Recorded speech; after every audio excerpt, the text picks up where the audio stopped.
सत कबीर की दया अत आदरणीय गरीबदास साहेब जी की अमृतवाणी मंगलाचरण।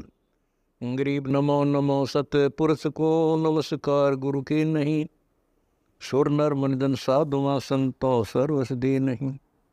सतगुरु साहेब संत सब दंडो तुम प्रणाम, आगे पीछे मध्य हुए तिनको जहाँ कुर्बान। नराकार निर्विषम काल जाल व बंधनम, निर्लेपम निज निर्गुणम अकल अनुबेषुंडनम। सोहम सुरति समाप्तम सकल समाना निर्तल, उज्ज्वल हिरंबर हर दमम बे पर वह अथा है, वार पार नहीं मध्यतम। अनाहद मंत्र सुखसलाद मंत्र, अजोख मंत्र बेसुन मंत्र, निर्वाण मंत्र थीर है। आदि मंत्र युगादि मंत्र, अजल अभंगी मंत्र, सदा सत्संगी मंत्र, लौलीन मंत्र गैर गंभीर है। सोहम सुभान मंत्र, अगम अनुराग मंत्र, निर्भय अडोल मंत्र, निर्गुण निर्बंध मंत्र, निश्चर मंत्र अनेक है। गैबी गुलजार मंत्र, निर्भय निराधार मंत्र, सुमरत सुकृत मंत्र, अगमी अबंच मंत्र, अदली मंत्र अलेख है। फजलम फराक मंत्र, बिन रसना गुणलाप मंत्र, झिलमिल जहूर मंत्र, सर्वंग भरपूर मंत्र, सैलान मंत्र सार है। निरंकार गरक मंत्र, तेज पुंज परख मंत्र, अदली अबंध मंत्र, अजप्पा निरसंद मंत्र, अविगत अनहद मंत्र, दिल में दीदार है। वाणी विनोद मंत्र, आनंद असोद मंत्र, कुर्सी करार मंत्र, अनबय उचार मंत्र, उज्ज्वल मंत्र अलेख है। साहिब सतराम मंत्र, साई निकाम मंत्र, पारक प्रकाश मंत्र, हीरंबर हुलास मंत्र, मौले मलार मंत्र, पलक बीज खलक है। कौन ब्रह्मा का पिता है, कौन विष्णु की माँ, शंकर का दादा कौन है, हमको दे बता। यह जानने के लिए कृपया सुनिए जगत गुरु तत्वदर्शी संत रामपाल जी महाराज के। इन मूर्खों ने ये भी नहीं मालूम कि संत कैसे होते हैं। वो बहुत सियाना बनकर अपने मन के अंदर अंदर ये विचार कर रहा है और सोचा है कि मैं अच्छा बेवकूफ सो, छोटी सी बात को सुनकर आंख मीच के 500 किलोमीटर यानी 150-200 मील चले आया और देखियो मेरे को महात्मा मिला। अपने अंतःकरण को कोस रहा है, अपनी आत्मा को कसोट रहा है कि मैं महामूर्ख हूं। किसे होके कहने से और सच मान के इतनी दूर धक्के खाने आ गया। मेरे आज खूब खोटे लगे। अब बंदी छोड़ तो अंतर्यामी थे, उन्हें पहले पता था कि इसके मन में क्या धारणा आली, तो सभी वहां पर जो बैठे मौजूद भगत जन थे उनको सबको भेज दिया किसी ना किसी कार्यवश। और आपको अपने आप को कहने लगे कि मेरे लिए एक बाल्टी पानी की रख जाओ, मैं स्नान करूंगा। तो भगत जी ने वहां के जो सेवक थे एक बाल्टी पानी की रख गए और महाराज स्नान करने लगे अपना धोती बांध के। स्नान जब कर लिया तो स्नान करने के बावजूद जो सूखी धोती थी दूसरी धोती बदली, तो महाराज जी ने एक उंगली का ऐसे दूर कर ली, हाथ से न्यू कर लिया। ऐसा महसूस हो रहा कि जैसे इसका कोई चोट लगी हुई है। राम राय वहां पर बैठा था, उसको कहने लगा भाई राम राय। प्रथम तो महाराज ने नाम भी नहीं पूछा था उसका कि तेरा क्या नाम है, और उनका स्वाभाविक नाम ले दिया कि राम राय एक बार आना भाई, मेरे हाथ का चोट लगी हुई है और मेरी यह धोती बांध दे। धोती के ऊपर एक और धोती का हिस्सा जिसको अड़बंद कहते हैं रोहतक की भाषा में, हरियाणा की यानी ये 3-4 जिला में तो ये अड़बंद कैसे, यानी धोती के ऊपर का जैसे समझ लो एक अलग से कपड़ा बांध ले, लेकिन वो कपड़े का ही एक हिस्सा मजबूतीकरण की खातिर बेल्ट की तरह बांधा जाता है। तो वो कहने लगा इस मेरे अड़बंद को आप अपने हाथ से बांध दीजिए, मेरा हाथ काम नहीं करता। अब वो उठ करके और धोती का ऐसे कपड़ा बांध रहा है तो वह धोती महाराज के शरीर के अंदर से निकलकर और उस धोती के हिस्से का गांठ लग जाती है। अब राम राय ने सोचा कदे तेरे धोखा लग गया हो, फट खोली दोबारा और सतगुरु ने मुंह एक तरफ कर लिया कि जानू देख ही नहीं रहे हो। तो उसने फिर जल्दी से दोबारा फिर बांधा। फिर इसी प्रकार गांठ लगाने लगा। गांठ बंदी छोड़ गरीबदास जी के शरीर में आके पार हो गया धोती, और धोती का गांठ लग गई। तीसरी बार फेर किया, तीसरी बार कर लिया जो बंदी छोड़ कहते हैं राम राय, अरे मैं तो एक साधारण सा व्यक्ति हूं भाई, हम तो एक छोटे से जमींदार व्यक्ति हैं, और आप पे गांठ नहीं लागी रहे, की बात होगी। अब राम राय एकदम सहम जाता है, और को तेरे की, ये तो पूर्ण परमात्मा है, ये तो सिद्ध पुरुष है, चरणों में गिर जाते हैं। न्यों का भगवान मुझे मालूम नहीं था, ये सतगुरु हम तो अज्ञानी जीव हैं, मेरे मन की जो धारणा कुछ और थी मालिक, आपने मेरा भ्रम दूर कर दिया। सतगुरु महाराज कहने लगे भाई, एक ना भूला दो ना भूली, या भूली सब संसारी। ये सब संसार के उलझेड़ा से तेरा कसूर नहीं भाई। प्रथम तो हम राम नाम नहीं चाहते, राम नाम चाहते भी हैं तो भगत जी हम कुछ और ही धारणा बना रखी है। संत का होना कोई वेशभूषा से नहीं होता राम राय। संत कोई लाल कपड़े पहन लेने तो नहीं हो जाता, गढ़ में माला डालन मात्र से राम परमात्मा का की उपलब्धि उसको नहीं हो जाती। ना ही धोने पर बैठने से भगवान प्राप्ति होती है। परमात्मा की पाने के लिए एक साधारण सा तरीका है जो कि हम बताते हैं। तो वो कहता है सतगुरु मैं इतनी दूर से आया हूँ, और आपकी अमृतमयी मुखवाणी से, आपकी अमृतमयी वाणी से, आपके मुख कमल से सुनना चाहता हूँ मालिक। अगर आप मुझे योग्य समझें तो कुछ सतगुरु समझाने की कोशिश कीजिए। तो बंदी छोड़ ने उसका नाम झुमकरा रख दिया कि झुमकरा। भाई झुमकरा क्यों रखा उसका नाम, कि उसका मन झूम रहा था, वो डगमग था बेचारा, बहुत विचलित था, तो इसलिए उसको झुमकरा कहा। तो यहाँ कहते हैं वो था विष्णु उपासक थे राम राय जी, क्योंकि पंजाब के अंदर भी बहुत उपासना भगवान विष्णु कृष्ण जियों की, यानी 90% अब भी हो रही है। तो यहां बताते हैं कि ले राम राय मैं तुझे समझाता हूं परमात्मा के बारे में। अथ झुमक रे पृष्ठ नंबर 670 सतगुरु गरीबदास महाराज की वाणी के ग्रंथ साहिब का पृष्ठ नंबर 670। नाभ कमल में बैठिए रे झुमकरा, चल बंक नाल के घाट सुनो रे झुमकरा। अब शरीर के अंदर प्रवेश करके उसकी सूरत को अपनी शक्ति से सतगुरु महाराज कहते हैं कि नाभ कमल में बैठिए रे झुमकरा, चल बंक नाल के घाट सुनो रे झुमकरा। नाभि कमल अंदर सूरत समो, और नाभि कमल है सुंडी के पीछे ने, इसमें चलिए। और वहां से फिर बंक नाड़ एक नाड़ी से पतली सी, उसके महा का प्रवेश जब ये सूरत करती है, वह नाड़ी सुरंग के समान लगती है। जैसे दूरबीन को उल्टी तरफ से देखा है इतनी होती है, वह कम से कम 20 फुट लंबी नजर आया करे, और बहुत चौड़ी नजर आवेगी दूरबीन। हम ये लेवल मशीन होती थी हमारे महकमे में, उसको जब उल्टी तरफ देखते थे वह इतनी होती है एक बिलांत की, और उल्टी तरफ से देखते तो वह कम से कम 10 फुट की इतना चौड़ा लंबा उसका विस्तार नजर आया करता था उस लेंस के कारण।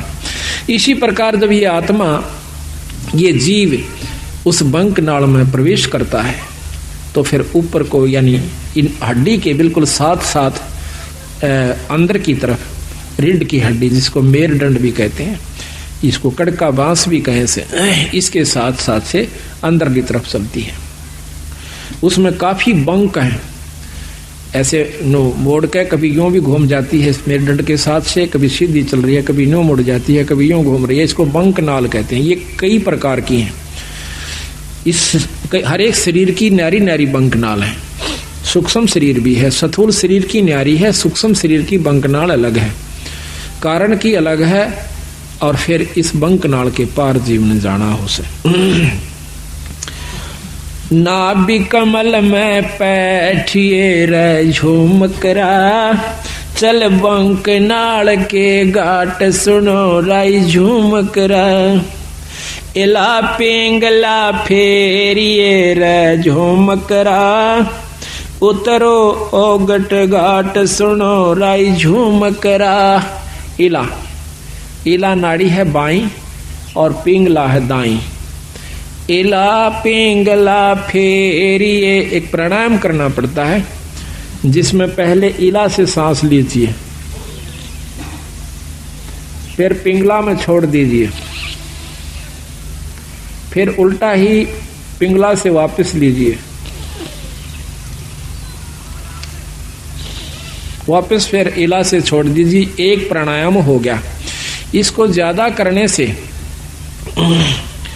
वो सुषुम्ना का यानी तीसरी जो नाड़ी है, जहां से जैसे ये सांस गया फिर दूसरा वापस है, इनके बीच में एक और सुराख से, यानी ये नाक दोनों तरफ से जैसे अपना यहाँ पर बंद है, ये आगे जाकर के थोड़ा सा अंदर में घुस जाता है। अंदर में घुस के इसके अंदर आर पार स्थान है, जैसे को पशु का नकेल गाल दे नाक फोड़ के और उसमें सुराख, ऐसे इसमें बीच में सुराख है एक बहुत बारीक, और उस सुराख में फिर एक और सुराख है जो ऊपर न चढ़ता है, वो सुषुम्ना द्वार है। तो वहां कहते हैं सुषुम्न स्वरत लगाइए राय झूमकरा, वो खोलो बजर कपाट सुनो राय झूमकरा। अंदर जो वस्तु है वो वहां से शुरू होगी, वो अंदर बजर कपाट से, और वो सतगुरु के नाम की कृपा से खुल सकते हैं। योगी लोग अपनी साधना से खोलते हैं, बहुत वर्ष बीत जाते हैं, और नाम की कृपा से सतगुरु की रजा से इस नाम का इतना प्रभाव होता है, अंतःकरण साफ होकर ये रोम रोम करनाने लग जाएगा। आत्मा समय समय पर रह रहकर ईश्वर को रोना शुरू कर देगी, तो समझो आपका सब कुछ खुल गया, सुषुम्ना भी खुल गई, ब्रह्मरंध्र भी खुला हुआ है। तो जब तक प्रेम जीव में नहीं आता तब तक मुक्ति का अधिकारी नहीं होता। जब सत्संग सुनकर उसकी आंखों में तो पानी नहीं पड़ रहा है, या सुमरण करते हुए अंतःकरण में उसमें ठेस नहीं लग रही है, तो भक्ति प्रवेश नहीं हो पाई है। कोशिश कीजिए और ज्यादा। नाम सुमरण आप कर रहे हो तो सुमरण अपने जगह जमा हो चुका है, आपका हो रहा है, लेकिन अभी कमजोरी फिर होगी। उसका एक और तरीका, फिर सेवा कीजिए। आप सेवा करके देखियो किसी धाम पर अपने बंदी छोड़ के पर अपनी सत्संग में हाथ से सेवा करके देखना, और हो सके तो बर्तन तक साफ कीजिए, हो सके तो जूते तक भी साफ कीजिए, फिर देखना आपका सब कुछ खुल जाएगा। पर ये काम नहीं हो, ये होगा जो बात बनेगी। हम एक बार दिल्ली गए हुए थे, अभी 5-6 महीने हुए, फोटोओं के सिलसिले में एक गुरुद्वारे में चले गए। हमने ये चंवर लेना था। उस गुरुद्वारे जब हम जाते हैं तो हमारे जूते निकलवाए कि जूते निकाल दो जी। जूते निकाल करके टोकन दे दिया, और एक ने जूते लिए हाथ में। प्रथम तो उसने साफ किए, माथे से लगाए, फिर दूसरे को दे दिए कि वहां रख दिए, फिर उसने अपने रुमाल से जो लाया हुआ था साथ उससे साफ किए। रुमाल को भी मत्थे से लगा और हमारे जूतों को भी मत्थे से लगा करके, और एक खोखा सा बना हुआ था जूतों का अलग से, उसमें धर दिया। अब क्रिया तो वो कर रहे थे और शरीर में गुदगुदी मेरे हो रही थी कि बंदी छोड़े। ऐसा भाव जब हो जावे तो फिर बाकी कुछ नहीं रहता, और सही नाम मिल जावे। तो इतना ये सब व्यवस्था बनाने के लिए इस सत्संग की आवश्यकता पड़ती है, ऐसे समागमों की आवश्यकता पड़ती है। अभी तक हमने क्या देखा है कि हम कभी सत्संग में जाते नहीं, जाते हैं तो सिर्फ एक मुश्किल से अपना फॉर्मेलिटी सी करके चले आते हैं। लाभ तो उसका भी है, ऐसा नहीं है, लेकिन वही बात आओ, जितना गुड़ गिरेगा उतना मीठा होगा। यही कारण से थोड़ा सा हिम्मत करो, क्योंकि सबसे बड़ा हमारा अभिमान अहंकार राक्षस है। जब हमने मत्था टेक दिया, जब हमने लंबी डंडौत ही कर दी, फिर कसर कौन सी राख ली? उसके बावजूद फिर अकड़ काहे की? जब सर्व सौंप दिया तो फिर अकड़ नहीं। इसको करके देखो कभी तो कितना आनंद आता है। आप सत्कर्म मान लियो, मुझे तो आप मतलब समय नहीं देते, मैं अब भी आपके जूते साफ कर दूं, ठाकर दर दूं, मुझे कोई न, ये एक मात्र भी ये नहीं है कि मैं बहुत बड़ी पर उस पर पहुंच चुका हूं ना। ये जीव जब तक इस सृष्टि में है वो कुछ भी नहीं है। यहां से निकल ले जब जानिए तो हमारे अंदर ये बात कभी भी घर नहीं कर दी कि मैं संत हो रहा हूं और मेरे सैकड़ों हजारों से सो गए, मैं बहुत बड़ा बन गया। कुछ भी नहीं हूं, जीव का जीव हूं। अगर ये यहाँ से छुटकारा नहीं हुआ, अगर आखिर में भी पैर उलझ गया तो भी ज्यों का त्यों है, चक्कर फिर लंबा चौड़ा से। महाराज की कहते हैं कबीर, मन के मते ना चालिए, इस मन का के विश्वास, और साधु जब लग डर कर, जब लग पिंजड़ सांस। जब तक तेरे शरीर में सांस है ना तब तक बिरा रहना सावधान है। अरे बड़े बड़े बिगड़ गए, ऐसे ऐसे ऋषियों का प्रमाण मिलता है। पाराशर जैसे, श्रृंगी ऋषि जैसे, जो सारा दिन में एक बार वृक्ष की छाल का जीभ लगाया करती थी और उससे उनकी भोजन तृप्ति हो जाया करती थी। ऐसी साधना उन्होंने एक खेचरी मुद्रा से कर ली जाती है। अब कबीर गरीबदास जी ने बताया कि देख भाइयों, केरोला से एक खेचरी मुद्रा होती है, उसको जीभ अपनी उठा कर और वापस लगाई जाती है तालू के ऊपर। इसका अभ्यास कर लीजिए आप लगातार, आपके शरीर में एक अमृत श्रवण हो जाएगा, अमृत टपकना शुरू हो जाएगा। इस तालू के ऊपर या जीभ से ऊपर लटके से ना, इसके ऊपर एक अमृत सरोवर है, उसमें अमृत है हमारे शरीर में, पानी सा है। और जब इसको हम ऐसे जीभ को वापस मोड़ कर और उसको लगा लेते हैं तो वो अमृत हमारे शरीर में प्रवेश करना शुरू करे। उसमें एक सुराख सा बारीक सा, इतना बारीक है कि बाल हो से ना, बाल से भी कम है वो सुराख। और जब हम वापस जीभ मोड़ते हैं तो वो वहां से थोड़ा सा उसके ऊपर एक पत्ता रखा हुआ है, बहुत मामूली सा, यानी सुराख वो होगा तो उसका ढक्कन कितना का होगा ये भी हिसाब ला लो। तो वो थोड़ा सा उसका भी चौथा हिस्सा खिसकता है उस बाढ़ से भी कमजोर स्थान पर, दूरबीन भी मुश्किल से देख पाओ सुराख को। और फिर उसके ऊपर से वो थोड़ा सा खिसक जाता है, ऐसा करने से, ये अभ्यास से, तो उसमें से वो थोड़ा सा अमृत आ जाता है, तो भूख प्यास खत्म हो जाती है। तो वो सारा दिन में एक बार कहते हैं ऐसे जीभ लगाया करता था। तो उसको जीभ लगाया करता था तो एक राजा ने उसको, उसने सोचा कि तेरे को बहुत बड़ी उपलब्धि होगी है। वो अयोध्या के एक थोड़ी सी बनी में, बनी होती है जो गांव से बाहर, शहर से बाहर थोड़ा सा जंगल होता है, उसमें बैठ गया आकर। अब देखा, एक ने देखा, दो ने देखा, चार ने देखा, गांव में शहर में सुरसराट मच गया कि एक महान संत आया हुआ है, सारा दिन समाधि में रहता है, एक बार जुबान लगावे से वृक्ष के और कुछ नहीं खाता। आसपास के दर्शन करने की खातिर टोड़ के टोड़ जान लग गए, औरतें भी, बहन भी, बाई भी सब दर्शन कर कहाँ पर वो आंख कौन खोला है, न्यों बैठा रहा। बहुत सुंदर शरीर, नौजवान। कहते हैं राजा दशरथ की लड़की कांता, शांता नाम था उसका। राजा दशरथ के शांता होने के बाद कोई पुत्र प्राप्ति नहीं हुई। कौशल्या से उत्पन्न हुई थी, बड़ी लड़की औरत से, कैकेयी से, ना कौशल्या से। तो उसके बाद कोई संतान नहीं हुई। तो कौशल्या जवान हो, शांता जवान होगी थी, वह भी देखने जाया करती थी ऋषि ने। तो उसने क्या किया, राजा की लड़की थी, और तो डरे थी, पर राजा की लड़की थी, उसने क्या किया, शहद लेगी साथ में। जहां पर भी उस ऋषि ने ऐसे जवान लगाई, उसने देख लिया, वहां पर थोड़ा सा शहद लगा दिया पहले से। जब ऋषि ने अगले दिन उस पर जुबान लगाई, फिर शांत हुआ। अगले दिन फिर लगा दी, फिर शांत हुआ। तीसरे दिन उसने आंखें खोल ली, सामने शांता बैठी है। तो वो भोजन भी साथ बना के ले जाया करती कि जिस दिन आंख खोले महाराज को मैं भोजन कराऊंगी। भोजन करा दिया। कहने का तात्पर्य यह है कि आखिर में श्रृंगी ऋषि और शांता का विवाह हो जाता है। राजा दशरथ विवाह से मना करता है कि मैं ब्राह्मण के घर में क्षत्रिय को नहीं, क्षत्रिय की लड़की का शादी नहीं कर सकता। शांता उनके साथ चली जाती है, रामचंद्र जी की बहन। तो महाराज कहते हैं श्रृंगी ऋषि से वन में मोहे, यानी इस मन का कोई भरोसा नहीं। सतगुरु महाराज कहते हैं सावधान रहने में फायदा है।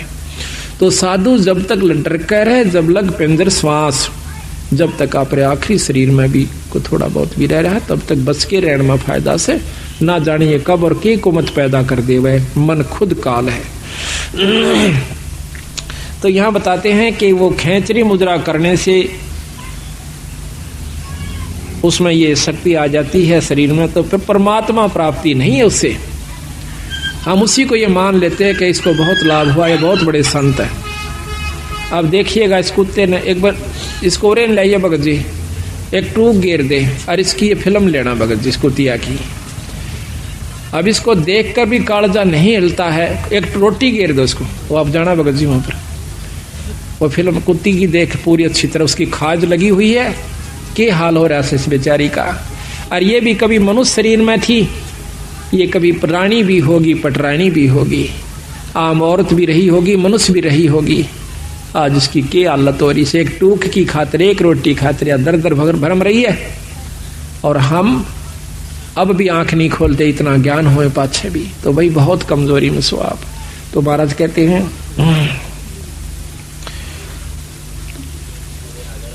सुषमण सोरत लगाइए राय झूमकरा, वो खोलो बजर कपाट सुनो राय झूमकरा। काया नगरी जद बस राय झूमकरा, जद घर आवे आठ सुनो राय झूमकरा। ये काया नगरी जब बसेगी, जब भगवान भजन के काबिल होएगी, जब इसमें सील, संतोष, विवेक, अक्षमा, भाव, भक्ति, मन माणिक लहर समंदरे, मुरजीवा नग सीपन सायर, निर्मल आनंद कंदरे, वो निर्मल आनंद कंदरे।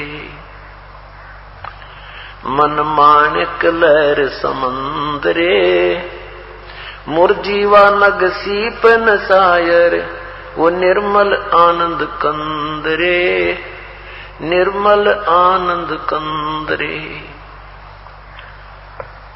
मोती ही मुक्ता दर्शत नाही, यो जग है सब अंदरे। दिक्कत के तो नैन जिस्म, इनका फेरा मोतिया बिंदरे, फेरा मोतिया बिंदरे। नर नारायण देहे पाकर, जय कट्या न जमका फंदरे।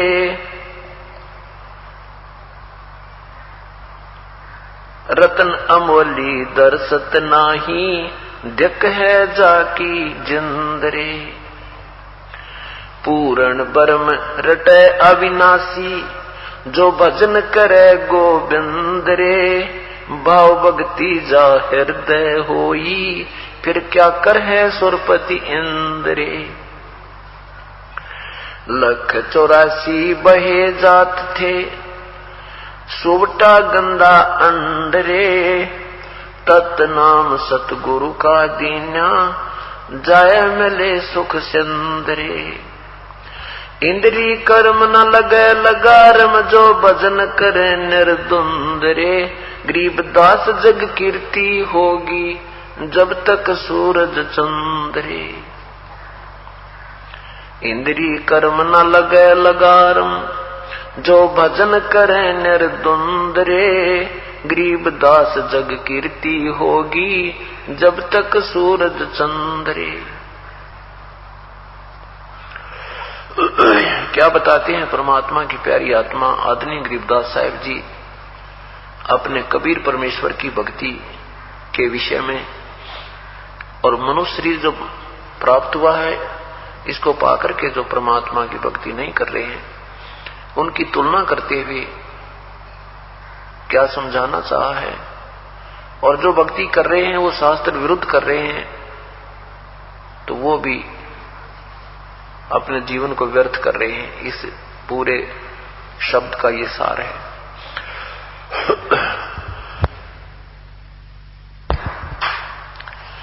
मन माणिक लहर समंदरे, मुरजीवा नग सीप नसायर, वो निर्मल आनंद कंदरे, निर्मल आनंद कंदरे।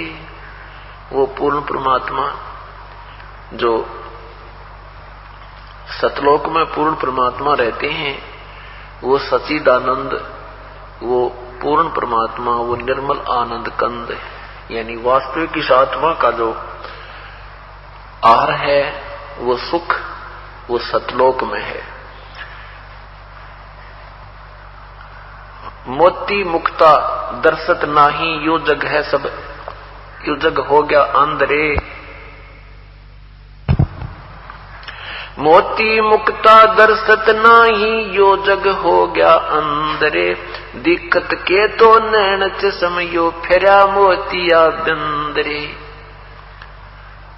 के जितने भी अभी तक ऋषि महर्षि, ये साधु और संत जो परमात्मा से पूर्ण परिचित नहीं हुए, वो हमें बड़े विद्वान नजर आवे थे, परंतु वो विद्वान नहीं थे। उनका मोतिया बंद हो रहा था। सफेद मोतिया जिसका हो जावे, उसकी आंखें तो बिल्कुल स्वस्थ दिखाई देती हैं, लेकिन वो स्वस्थ नहीं होती, वो उसको दिखाई कुछ नहीं दे रहा, और दिखने में ऐसा लगा जैसे बिल्कुल ठीक ठाक दिखा ही नहीं। तो ये संत जन, ये ऋषिजन हमें ऐसे नजर आते थे, बड़े विद्वान, बड़े महापुरुष, संस्कृत के ज्ञाता हैं, बड़े धारावाहिक वचन करते हैं, प्रवचन बोलते हैं। उसके विषय में बता रहे हैं कि मोती मुक्ता दर्शत नाही, यो जग हो गया अंदरे।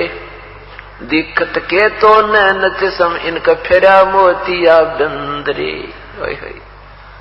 कि ये दिखे बहुत समझदार बुद्धिमान संत और महर्षि नजर आए थे, पर इनका मोतिया बंद हो रहा है। इनको तत्व ज्ञान नहीं है, वो ज्ञान वाली आंखें इनकी नहीं रही, वो इनको तत्व ज्ञान प्राप्त नहीं हुआ। नर नारायण देहे पाक जकट्या नयम का फंदरे। रतन अमोली दर्शत नाही, ढग है बाकी जंदरे।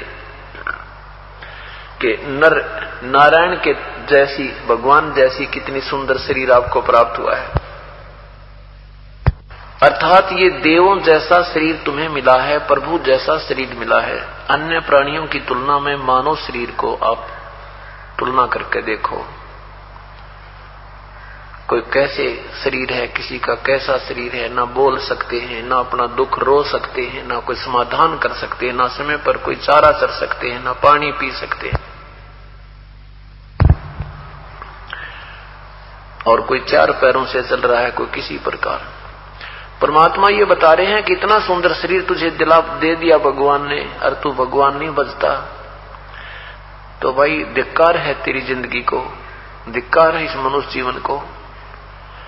नर नारायण देह पाक है, नर नारायण परमात्मा के जैसी तुझे शरीर मिला, इसको प्राप्त करके जय कट्या ना काल का फंद रे। अगर मनुष्य शरीर पाकर भी तू परमात्मा की भक्ति सत नहीं कर रहा है और काल से नहीं छूट रहा है, तो धिक्कार है तेरे जीवन को। रतन अमोली दर्शत नाही, दृग है जाकी जिंदरे। धिक्कार है उसकी जिंदगी को, मनुष्य जीवन को। एक सत भक्ति छोड़कर चाहे हम अन्य साधना भी कर रहे हैं, वो भी बैदा है, व्यर्थ है, यूजलेस है। पवित्र गीता जी अध्याय नंबर 16 के श्लोक 23 और 24 में कहा है कि जो शास्त्र विधि त्याग कर जो मनमाना आचरण करते हैं, अर्थात अपनी मनमानी पूजा करते हैं, उनको न तो कोई सुख होता है, न उनकी कोई गति होती है, और न ही उनकी कोई कार्य सिद्ध होता है, अर्थात व्यर्थ है। इसलिए 24वें मंत्र श्लोक में कहा है कि इसलिए अर्जुन, जो भक्ति मार्ग में भक्ति की क्रियाएं हैं जो छोड़नी चाहिए और जो ग्रहण करनी चाहिए, वो शास्त्रीय निर्णय देंगे। तो यहां वही बता रहे हैं कि ऐसा सुंदर शरीर प्राप्त करके भी जो परमात्मा की भक्ति नहीं करते हैं, सत भक्ति नहीं करते हैं और ये भी पीछा नहीं छुटवाते हैं तो धिक्कार है तुम्हारे जीवन को। पूर्ण ब्रह्म रटे अविनाशी जो भजन करें गोविंद रे, भाव भक्ति जा हृदय होई, फिर क्या कर है सुरपति इंद्रे। पूर्ण ब्रह्म रटे अविनाशी, उस परम पिता परमात्मा को पूर्ण ब्रह्म की साधना करे, उस भगवान, उस पूर्ण परमात्मा का, उस गोविंद का भजन करे जो पूर्ण ब्रह्म है। गोविंद माने प्रभु। और भाव भक्ति जा हृदय होई है, उसके आगे क्या है सुरपति इंद्रे। जो पुण्यात्मा सच्चे दिल से पूरी सद्भावना के साथ प्रभु में लीन है, भगवान की भक्ति कर रही हैं, सेवा कर रही हैं, दान कर रही हैं, उनके अंदर जो आनंद आता है, उनको जो आनंद आता है, कहते उसके सामने ये देवताओं का राजा इंद्र भी फेल है। जिसको हम इंद्र को बहुत सुखी मानते हैं क्योंकि हम राजा को अच्छा मानते हैं, राजा का जीवन हम बढ़िया मानते हैं, तो परमात्मा कहते हैं देवताओं का भी राजा इंद्र है। और जो सत भक्ति सच्ची लगन से परमात्मा के चरणों में लगा हुआ है, सद्भावना से, कति पूरी भावना से, हृदय से लगा है, उसके अंदर जो आनंद है और उसको फिर आने वाली आपत्तियां उसकी दूर होंगी, फिर कितना आनंद आएगा, कितनी दृढ़ विश्वास मालिक में बढ़ जाएगा। कहते हैं उसके सामने तो यहाँ का स्वर्ग का राजा भी व्यर्थ है, क्योंकि स्वर्ग के राजा का एक फिक्स समय होता है, एक निर्धारित समय है, सीमित समय है। 72 चौकड़ी युग वो पूरा अपना शासन काल पूरा करके फिर गधा बन जाता है।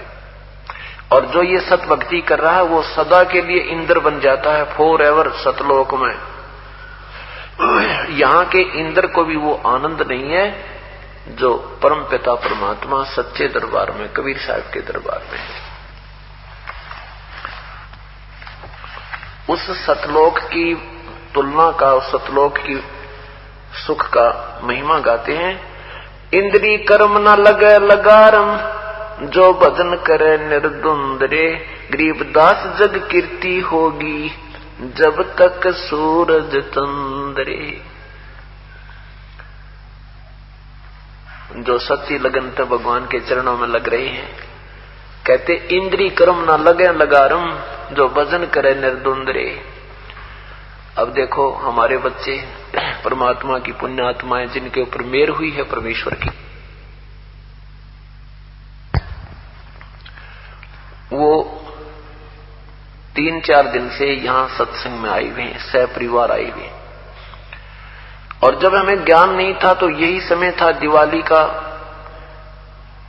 और वहीं पर वो कान बहरे करवाया करते, बम भटकाया करते, किसी का हाथ जल जाता, किसी के छोर में आग लग जाती, किसी के कपड़े जल जाते, बिराना के फिर कितना प्रदूषण होया करता।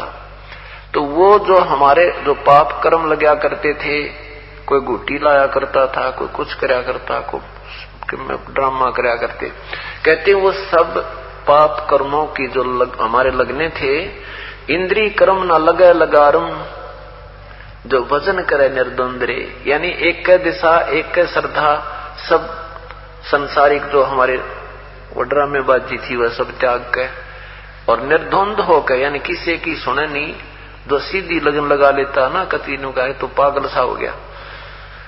तो ऐसे जिस श्रद्धा से हम परमात्मा के चरणों में लग जाते हैं, तो फिर हमारे ऊपर जो अन्य पाप कर्म लगा करते थे डेली के, वो कर्म नहीं लगते। और फिर क्या होगा,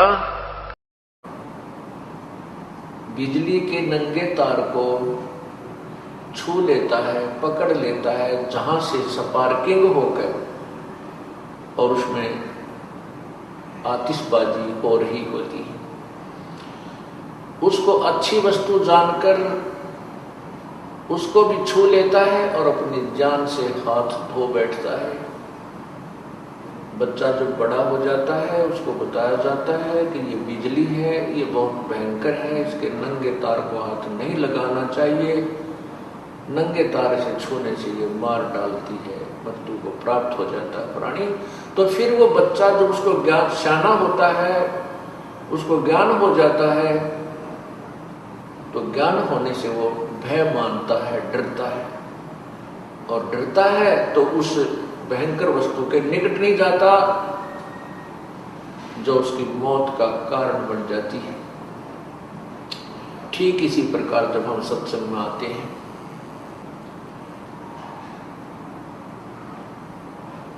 और फिर हम उन दुखों से बच जाएंगे, हम 84 लाख योनियों के प्राणियों के शरीरों में जाने से बच जाएंगे, हम बहुत से दुख से बच जाएंगे, क्योंकि हमें डर बनेगा और डर ज्ञान से बनता है। इसी प्रकार जब हम सत्संग में आते हैं तो अपने पूर्व जो हम कर्म कर रहे होते हैं वो हमें ही फिर डराने लग जाते हैं कि ये तो बहुत पाप कर दिया, मैंने तो बहुत जुल्म किया है। उसका प्रायश्चित और साथ में उससे बचने का जो तरीका, समाधान वो तुरंत करने की चेष्टा करता है।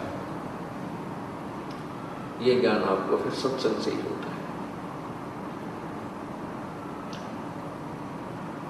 सत्संग के अंदर बताया जाता है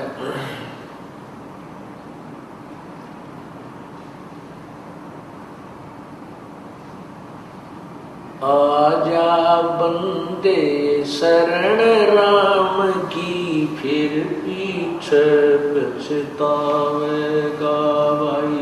आजा बंदे फिर पीछे पछतावेगा भाई। आजा बंदे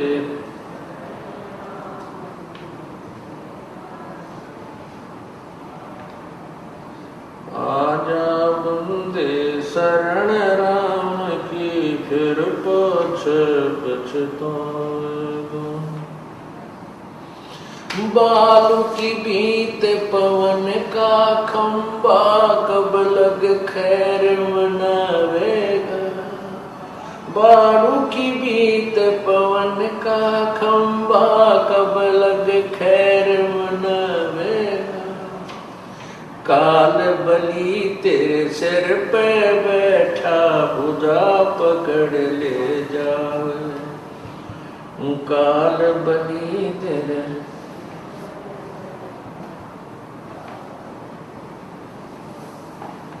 आजा बंदे शरण राम की, फिर पाछे पछतावेगा भाई।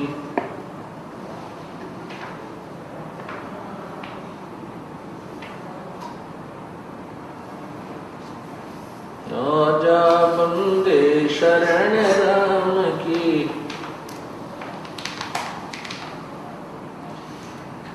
बालू की बीत पवन का खंबा, कब लग खैर मनावेगा।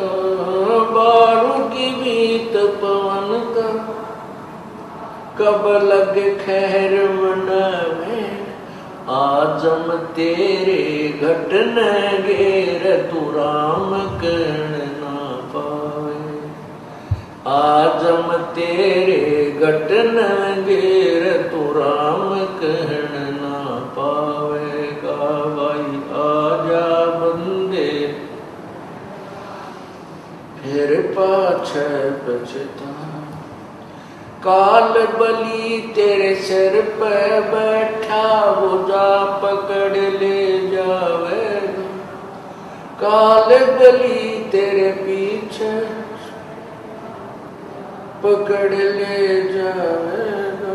मात पिता तेरा कुटुंब कबीला, सारा खड़ा लखावे। मात पिता तेरा कुटुंब कबीला, सारा खड़ा लखावेगा भाई। आजा बंदे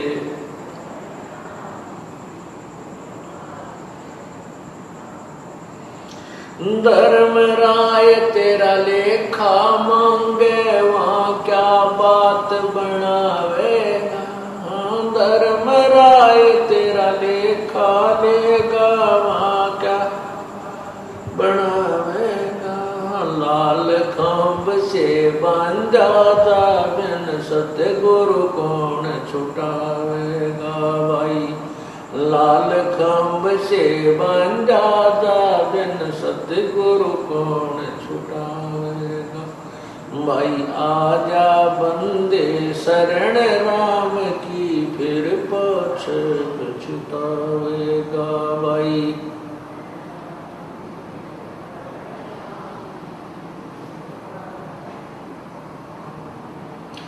दिया लिया तेरे संग चलेगा, दराड क्या रह जाएगा। दिया लिया तेरे संग चलेगा, दराड क्या रह जाएगा।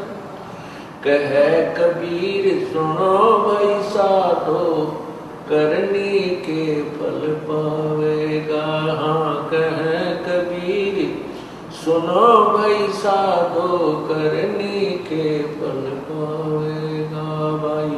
आजा बंदे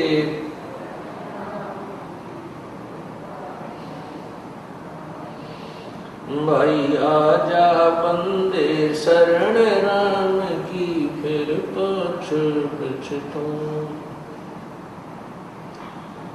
परमात्मा ने कबीर परमेश्वर जी ने क्या बताया है कि आजा बंदे शरण राम की,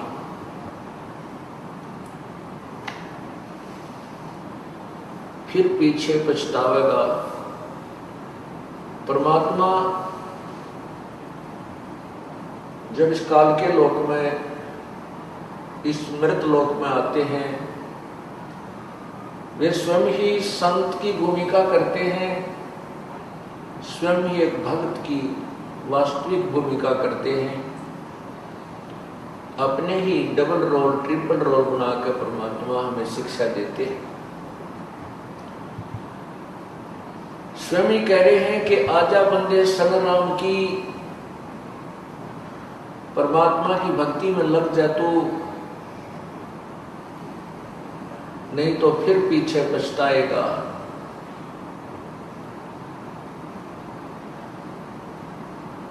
फिर साथ में हमें याद दिलाते हैं, ये बालू की भींत, जैसे बालू रेत से द्वार बनाई जाए, वो इतनी अस्थायी होती है कि वो कोई पशु का पैर लग जाए तो गिर जाए, तेज वर्षा आ जाए तो उसके नाम निशान नहीं मिला, तेज हवा से वो भी डिस्टर्ब हो जाती है, नष्ट हो जाती है। इसी प्रकार हमारा ये शरीर 5 तत्वों से बना हुआ पुतला है, इसका पता नहीं किस कारण से अंत हो जावे। एक्सीडेंट में ये नष्ट हो सकता है, पानी में डूब जाए, बिजली का करंट लग जाए, हार्ट अटैक हो जाए, कितना कैंसर हो जाए, कोई ना जाने कितने प्रकार की बीमारियां इसके पीछे लगी हुई है। और ऐसे गंदे, ऐसे अस्थायी शरीर को पाकर तो इतना भूल गया कि भगवान भूल गए। इस शरीर की वास्तविकता भी हमें संतों से ही पता चला, नहीं तो हम इसको बहुत ही अच्छा और स्थायी माने हुए थे। इसलिए हम डरते नहीं थे, इसलिए हम भगवान को याद नहीं करते थे। अब हमने इसकी अस्थायीता का पता चल गया कि ये तो कुछ भी को नहीं। परमात्मा कहते हैं, पानी जैसा बुदबुदा असमानुष की जात, देखत ही छुप जावेगा जो तारा पर्वत। ये तो पानी जैसा बुलबुला है, पानी के ऊपर एक बुलबुला आ जाता है, वो कुछ देर तो बहुत ज्यों का तो रहता है, 1 सेकंड में उसका पता नहीं चलता। इसी प्रकार ये मनुष्य शरीर है, एक बार हमारे हाथ से छूट गया, इससे प्राणी निकल गया, इसको सवा कर देंगे या किधर जमीन में गाड़ देंगे, इसका नाम और निशान मिटा दिया जाएगा। इसलिए हमने इस मिट्टी से लाभ उठाना है। जैसे किसान मिट्टी से गेहूं उत्पन्न कर लेता है, अपनी जीवन रक्षक जो गेहूं को बना लेता है, उसे धन कमाता है, मकान बना लेता है, अपने कपड़े वस्त्र ब्याह शादी की व्यवस्था कर लेता है, मिट्टी से कर लेता है। ठीक इसी प्रकार हमने इस 5 तत्वों से बने हुए इस मिट्टी के महल से, इस मिट्टी के खेत से राम नाम का धन एकत्रित करना है, ये कमाई करनी है। यदि हमने इस मिट्टी से राम परमात्मा की कथा सुनो, परमात्मा की कथा की चर्चा करो। इसके अतिरिक्त जो भी बातें करते हो, सुनते हो, वह सब व्यर्थ है। ऐसे ही आध्यात्मिक वीडियो देखने के लिए हमारे चैनल विश्व विजेता संत रामपाल जी महाराज को